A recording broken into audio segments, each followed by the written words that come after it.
Hi, everybody, and welcome to the middle chapter. Want to start off by introducing everybody. Let's go with Amy first. So I'm Amy. I am married with 4 children and 2 grandkids. 45 years old. I live in Apopka, Florida, and I work as a secretary bookkeeper for an elementary school. I've been in the education system for 15 years now. My name is Farah. I am married with one child. He's 8 and he's a handful. Um, I was born and raised in Florida. I grew up in Orlando, and that's where I met these ladies. I was born with one of them, though. I am now living in South Carolina. It is a snowy day outside today. And so we're just home trying to keep warm. And I am a business owner, have a few businesses. One we'll talk about maybe in a couple of months. But one that I'm working right now is I am a home baker. I do have 20 years of IT experience working in corporate America. But after I was laid off a couple of years ago, I decided to work my baking business full time. And that's what I've been doing. It's going pretty well. I have a lot of, consistent customers. And I actually did start a YouTube channel not too long ago, which you'll have more information about that later on. But all in all, everything's good. Hi, my name is Tara. I have been married for about 7 years now. Our anniversary is actually tomorrow. We will hit 7 years. My sister, the cake baker, she is actually going to be making us our anniversary cake. And I asked her to make it in the same style of the cake that we had on our wedding day. So we got married on a cruise ship. So they made our cake. It was a chocolate cake with chocolate icing, and on the outside was white buttercream. So I asked her to make that for me for our anniversary. So we'll be picking that up from her tomorrow for free. And right now, me and my husband, we do not have children together. He had 2 sons prior to us getting married, but they were about grown.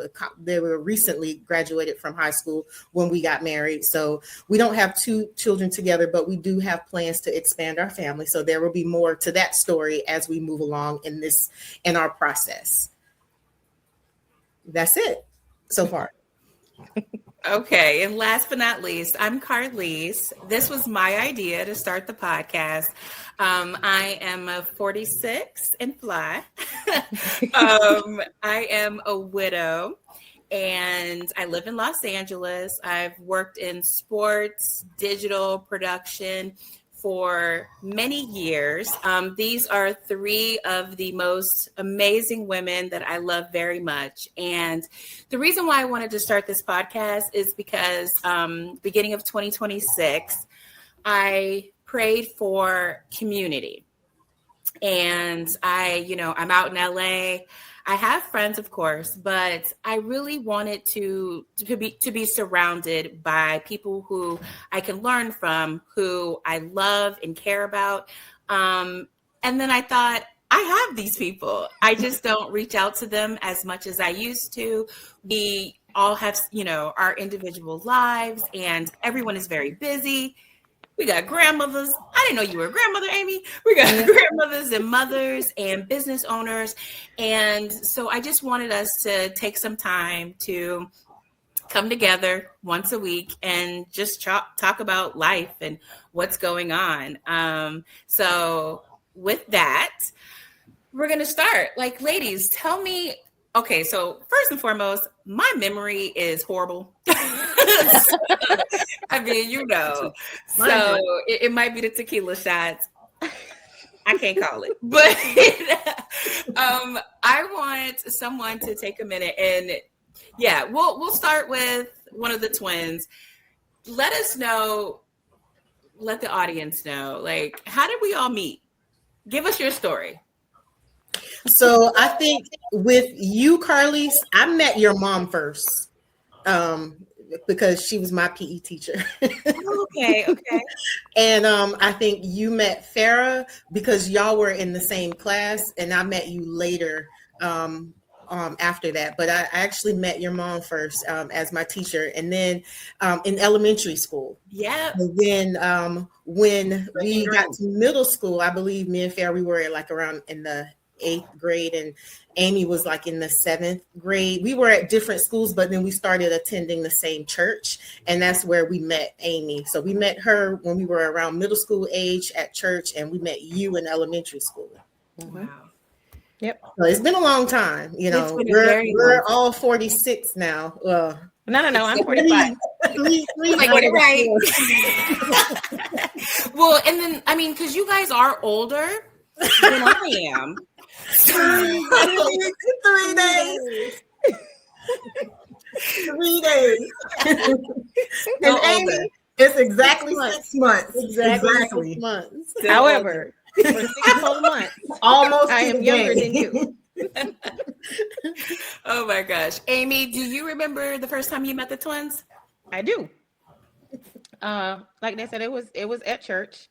And so in middle school, well, I'm not originally from Florida or Orlando. I'm an Army brat. So we moved a lot. So we lived in West Orlando for a while, and then we moved to Seminole County. While we were in Seminole County, it was a drastic change. It was a little hard to, middle school, navigate and make friends and stuff. So when I finally made them, we moved back to the West Side. So the only constant thing was church, and our church had a very thriving, big youth department. And I kind of just got dropped off at a choir rehearsal. My mom is like, "Hey, it's Saturday and they have rehearsal and you're singing." And I'm like, "Oh, okay." So, and the twins were in the choir. I had some challenges switching middle schools.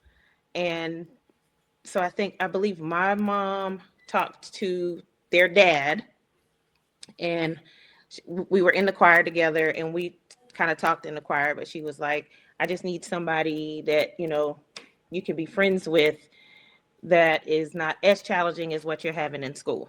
And I think I got to Robbinswood when you guys were there, but because we were not in the same grade, we didn't see each other at school. So we only saw each other at church. So from church, from the choir, from the Bible study, and everything else, that's where we kind of flourished from there. It's been a long time, ladies. So today, this is the first day of Black History Month. And I mean, let's go around and talk about like our, thank you, ladies. I appreciate that. Let's go around and talk about like what Black History Month means to you, or your traditions, or how you celebrate. So our traditions for Black History Month is to share one Black History fact a day inside the house as a family, as well as on social media. I wear all of my Black History shirts to work, as well as some African garb through the whole month of February. Our family tradition is we host a family Black History get together program, if you will, kind of like you would do in your assembly in school back in the day. So my nieces and nephews and my kids all have to pick a historical Black person to present. And I give them a list of people that they cannot present. So none of the traditional ones that everybody knows. Mm-hmm. So they have to do research and find a new one that we don't know about to bring to the table to present. And then we cook all the traditional foods. I have Black History decorations that go up all over the house. And then we have family history that we'll share with the kids as well during that time. So after everyone presents, then we have my mom and my stepdad that gives us family history, something that we may not know. My daughter is in IT, so she created a Jeopardy, a Black History Jeopardy that none of us could figure out because she took Africana Studies 1 and 2 while she was at Stetson, and her teacher was in Africa at the time. Didn't know any of that stuff. We got a couple of the Divine Nine things that she just threw in there for fun. But that is our tradition for February. All right, I'll go next. So we really don't have any traditions for February. My son is 8. He's in the 2nd grade, and I think we do need to start. So Amy, I might go ahead and steal a couple of ideas from you, because that's very that's neat. I like it. Like I say, he's in the 2nd grade, and I know the school that he's in, it's only so much that they're going to talk about as far as like Black history. Like the other day, he had a homework assignment about seaweed. And one of the questions was on what material was used to make these bags. And what's an example of, another type of material? So I was like, okay, Dawson, cotton would be another material that's used to make your shirt. And he was like, can I see what cotton looks like? So I showed him a picture of cotton, and it was on, it's a plant. So I was like, and people that look like me and you a long time ago used to pick that. And he was like, really? So I'm like, I have a lot to teach him going forward. So I'm going to take a couple ideas from you, Amy, and start a new tradition, or start a tradition with him for Black History Month, because I think they may be out of school on Tuesday, and his school did send home a packet that he can work on Tuesday. And because it is Black History Month, the Scholastic News is about Black history, but it's only on like inventions. Do they not teach Black history in school anymore? I don't. Not the way that we learned it, because by the time we was his age, we already knew about slavery and all of that. Rosa Parks, all of that stuff. Right. We knew about all of that because that's 2nd grade. We had already, been entrenched in all of that. And it's probably because we were also in church. And so we learned a lot of stuff, in church as well. But yeah. Really? My kids learned it. They learned it in school, but it's the same. Rosa Parks, Martin Luther King, Malcolm X. Now, but even Malcolm X is going to be watered down. Very much, very much. Does he know who Barack Obama is? No. So they do incorporate Barack Obama and Michelle Obama now. They are incorporated now. Okay, but that's the extent. Last year, 1st grade, he knew about the first Black president, but that was it. Oh, wow. Well, I don't really have any traditions in my household. Like I mentioned earlier, me and my husband, we don't have any children of our own just yet. So as far as I still love February and Black History Month, because my fondest memories of it was growing up and all the things that we used to do to participate in that month, especially when we were Dell teens. And as a person in the youth department at the church that we grew up in, we participated always at the Zora Neale Hurston Festival. And I loved going to the Zora Neale Hurston Festival because, whether it was to see the performances or perform ourselves, because our church choir used to, perform in that festival. And we used to see other, elementary schools also, perform, and seeing the little cute kids, just going out there. And then to buy things from, Black vendors that were out there. That's one of my favorite times. And I really do miss that, not being in Florida anymore. And Amy, do they still have the Zora Neale Hurston Festival? It is actually this weekend. Okay. So NY Theory has expanded it to it being 30 days of Zora Neale Hurston. So there's different things throughout the week at the museum that you can go to. The street festival is still just the weekend, but it is very different. It is $20 per person to get in now. Oh, wow. Okay. So, which I kind of take issue with, because it was meant for that community, and that community with kids cannot afford $20 per person. So you've outpriced their neighborhood. And so because of that, the vendors that come in, they're paying a lot more money now to come in that space, but they have less people coming in the shop because $20 is a lot. if you're a family of 4 or 5, you know what I'm saying? And they charge kids too. If the kids were free, then I could, understand, but you're charging the kids too. But it is this weekend, and they had a concert yesterday, and there's one today. So it's $20 every day that you go? Yep.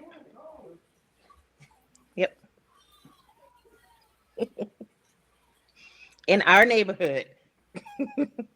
So you remember how we used to leave church on Sunday and walk over? Mm-hmm. Yeah, there's no walking. Like, they have a ticket booth and it stops and barricade on Kennedy, right in the before you get to the library and the church, and that is where you have to pay or you can't go any further. Wow. Mm-hmm. Do you know where the money goes to? Does the money go to? It's what? supposed to go to the Zora Hurston Foundation to preserve the museum and educational programs. I mean, so I get it. I still think maybe kids should be free. At the very least. Yeah. Maybe take it $10 instead of $20 if you're seeing that your vendors are not making money, because now you're hurting your vendors, Yeah. And that foundation, they have a good amount of money because they're function all year long, and they host fundraisers all year long so that they can have the street festival. So.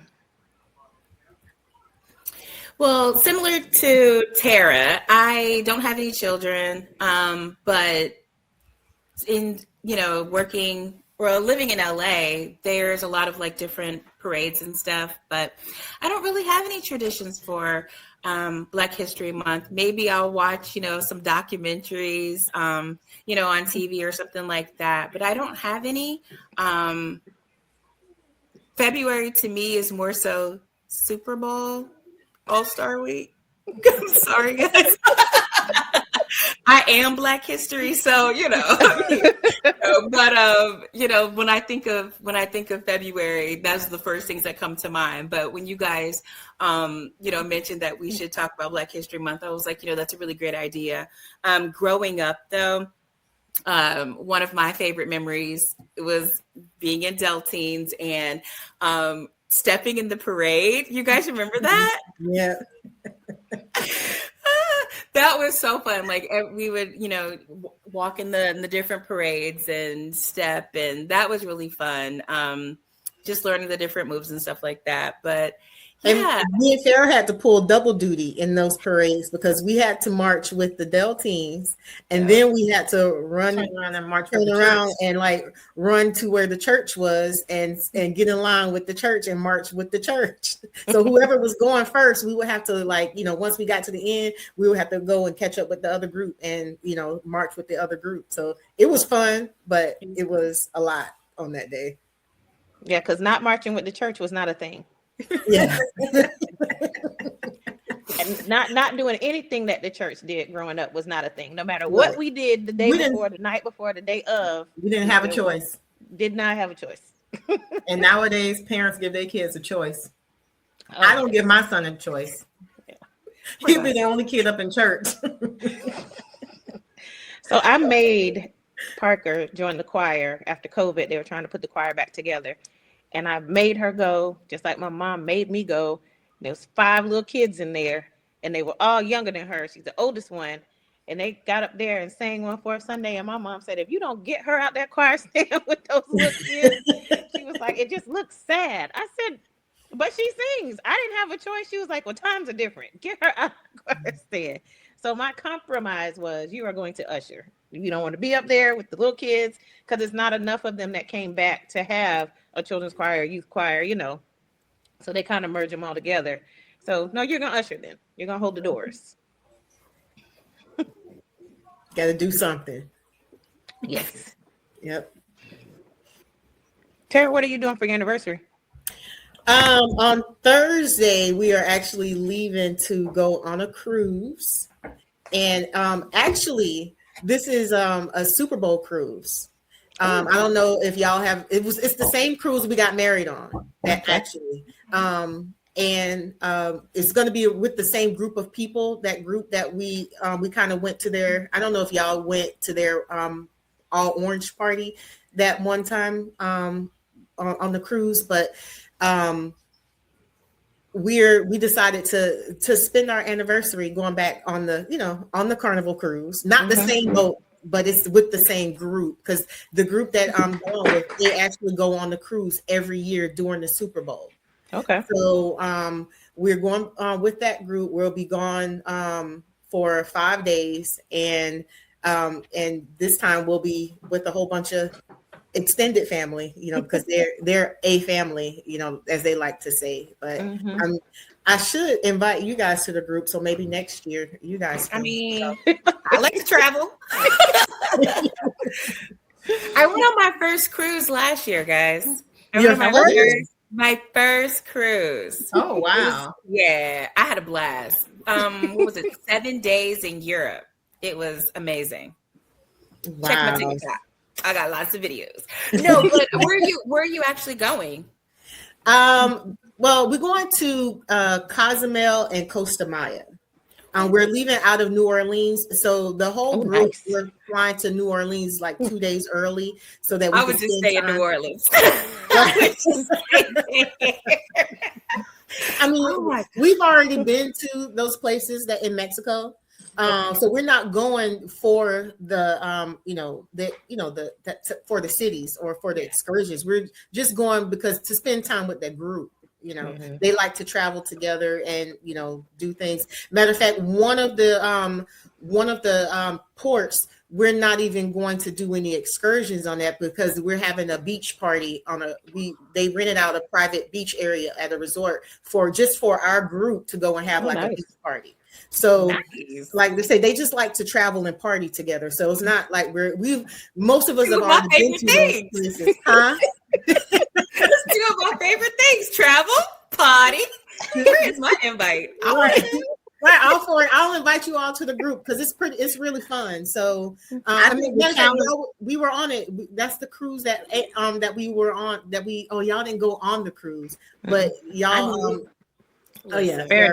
Yeah, fair. But I was in Miami. I still had a good time. Yeah, I think the challenge is for me to go on that cruise is Dawson is still in school. And so no, he will be going on the cruise too, right? No, you come with me. You could be my date. We can because I was like, he'll be going on the cruise too. Now your husband is not going to spend 5 to 7 days on a cruise ship. At all. Does he like cruising like that? I mean, he's okay with cruising. He would rather cruise than get on the plane. Oh, okay. After 2 or 3 days, he over it though. He want to be back home. Mine would rather get on a plane than cruise. I'm used to flying to the destination and just staying there, but I mean, I got to see 5 different places. We went to Rome and Mykonos, and I stayed in Barcelona for 3 days when we first flew in, and then I stayed in Athens for 2 days afterwards. Which, don't be surprised if I move internationally. Seriously, I could see myself in Barcelona. I could see myself in Athens, living there. I had such a good time, but. Yeah. I mean, a lot of people don't cruise, because they want to especially the ones that's around the US, because a lot of people have already been to those places. They cruise because they just want to get away. Because and this is probably something we'll talk about throughout our podcasts and stuff like that, but over the last 2 years my husband and I have had certain health issues and things that have occurred that we haven't really been anywhere out of the country. We went to family reunion, we went out of town, we went to visit family during the holidays, we went to family reunions, but to take a real vacation, to sit on somebody's beach internationally, we hadn't done that. So even though we've been to those ports before, we're going to be sitting on the beach drinking Mai Tais and, sex on beach, the drink, not having it, but drinking the drinks. I mean, y'all married. Do what you want to do. No judgment. No judgment. No. But I'm judging. but we are just going to like get away. So that's Yeah. like what our excitement is right now, because we're not going to be here. You know, we just had a snowstorm, and you know, we got 5 to 8 inches of snow sitting on the ground right now. We're leaving that behind. So Before we wrap up for episode 1, I just wanted to say that tomorrow is 2 years since Larry passed. And can y'all believe that it's been 2 years already? No, that's so fast. yeah, it went so fast. For And y'all? it's kind of like a double, it's kind of like a good and bad day, you know, for, you know, because it's good for me, but it's bad for you. It's gonna be a day. But that's the other thing too. I'm like, it's been 2 years, but still cry, you know, still go through all of the different emotions. So tomorrow is my self-care day. I take every moment I can just to say his name and to keep, you know, his memory alive. And tomorrow's that day. So just think about me. Keep me in your prayers, please. And I love you guys. And happy anniversary once again, friend. And have a safe and fun trip. And if you get that sex on the beach, do what you do. Like I said, The drink. no judgment. No judgment. That's what vacation is for. Vacation is for fun and fun times and fun memories. But that'll do it for episode 1. And had a really good time, guys. Thank you. Thank you. Love y'all. Love y'all. Bye.